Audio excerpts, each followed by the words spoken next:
Today's video, ito yung time na nagluto ako ng ginataang labong. At ang aking anak ay, ayan, hindi ko malaman kung ano ba, gusto niya ba o hindi.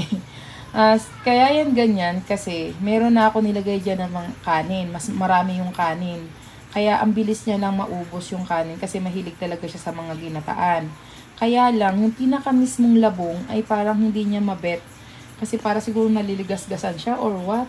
Basta, kaya ganyan. Pero dahil nga ang mga anak ko ay alam nilang bawal na magtitira ng pagkain sa pinggan, ay ayan, inuunti-unti niya. Pero may kalat yung lamesa.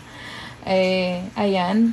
Kaya talagang kakainin at kakainin niya yan kahit parang hindi niya mapilyo ng pagkain ng labong. Kasi bawal nga magtira. Pero kung hindi naman na talaga kaya, uubos syempre niyan si mami. At dito nga ay talaga namang tinitingnan ko lang siya kung ano bang reaction niya. Kasi nga mahilig talaga to sa ginataan. Pero dyan lang ako nagtaka kasi medyo talaga hindi niya mapil yung pagkain ng mismong laman. Pero yung makikita niyo dyan yung kanin talaga sa na ubos na.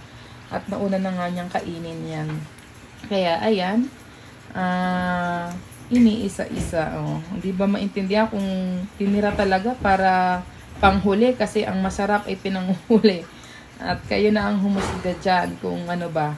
Thank you for watching. Please follow our YouTube channel, Arpa Family. Ayan, ingat po kayo parate. God bless us all. Keep safe. Ingat. Ayan, sarap na sarap ng kain naman ng aking anak. Pero talagang napakabilis niyang ubusin talaga yung ano niyan. Yung kanin dyan. Ayan, bye-bye.